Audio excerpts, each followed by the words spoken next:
کوئی بزرگ تھے، ان سے ان کے چاہنے والوں نے سوال کیا کہ فلاں عابد، اس کے بارے میں لوگ کوئی اچھی بات نہیں کرتے، طعنہ زنی کرتے ہیں، ان پہ بات کرتے ہیں، آپ ان کے بارے میں کیا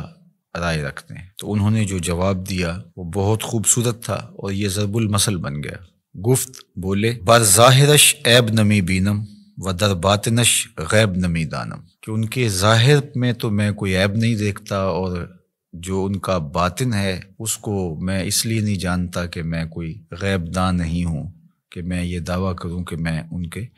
اندر کو دیکھتا ہوں۔ فرماتے ہیں کہ جس شخص نے پارساؤں والا لباس پہنا ہو تو اس کو تو پارسا ہی سمجھ، چونکہ ظاہر کے مطابق تمہیں گمان رکھنے کا حکم دیا گیا ہے۔ تجھے کھودنے کی، کریدنے کی اور اس کے معاملات میں گہرا غور و تفحص کرنے کی ضرورت نہیں ہے، اس لیے کہ جو محتسب ہوتا ہے اس کو گھر کی تلاشی نہیں لینی ہوتی، وہ تو جو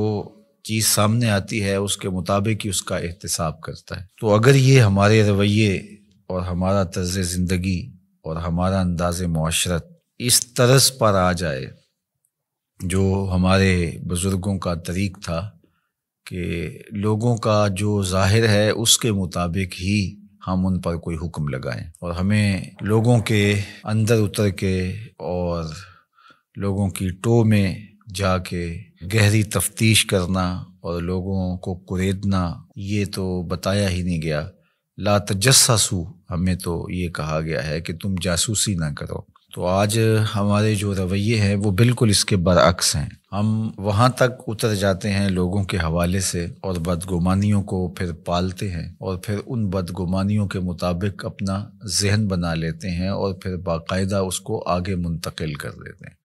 تو بعض اوقات ہمارے غلط اندازے کی وجہ سے کسی شخص کی تصویر معاشرے میں ایسی چلی جاتی ہے جو کہ اس کی حقیقی تصویر نہیں ہوتی۔ اگر وہ برا ہے بھی، اس کی عادات میں اور اس کے رویوں میں، اس کے طرز زندگی میں وہ چیز ہمیں دکھائی نہیں دے رہی، تو اس کا باطن اللہ کے سپرد ہے، ہمیں باطن ٹٹولنے کی ضرورت نہیں ہے، ہم تو حکم ظاہر پہ لگائیں گے۔ تو اس لیے شیخ سعدی شیرازی علیہ رحمہ نے، اللہ ان کی قبر پہ کروڑوں رحمتوں کا نزول فرمائے، انہوں نے اس حکایت کے اندر بزرگوں کا خوبصورت کردار بیان کیا ہے کہ تم لوگوں کے ظاہر پہ نظر رکھو، اور جو تمہاری رائے ہے وہ ان کے ظاہر کے مطابق ہی ہونی چاہیے، اور ان کو کرید کر کے اور ان کے معاملات کے اندر بہت آگے جا کر کے ان کو تلاش کرنے کی کوشش نہ کرو۔ ہمارے صوفیہ نے ایک بڑی خوبصورت بات کی ہے، وہ فرماتے ہیں کہ اگر تمہیں عیب دیکھنے کا شوق آ جائے تو اپنے اندر اتر کے دیکھ لو، کیونکہ تم جو دیکھو گے تمہارا اپنا ضمیر اس کی نفی بھی کر سکے گا اور اس کا اثبات بھی کر سکے گا، اور اگر تمہیں خوبی دیکھنے کا شوق ہے تو وہ دوسروں کے اندر دیکھو، دوسروں کے اندر خوبیاں دیکھو گے تو ان کے بارے میں تمہارا گمان اچھا ہوگا جس سے تم اجر پاؤ گے۔ اپنی خوبیاں دیکھنے لگو گے تو تکبر پیدا ہوگا، ریا پیدا ہوگی، اوروں کی خوبیوں سے ان کے بارے میں حسن ظن پیدا ہوگا جو نیکی ہے۔ تو جب خوبیاں دیکھنا چاہو تو پھر اوروں کی خوبیاں دیکھنے کی کوشش کرو،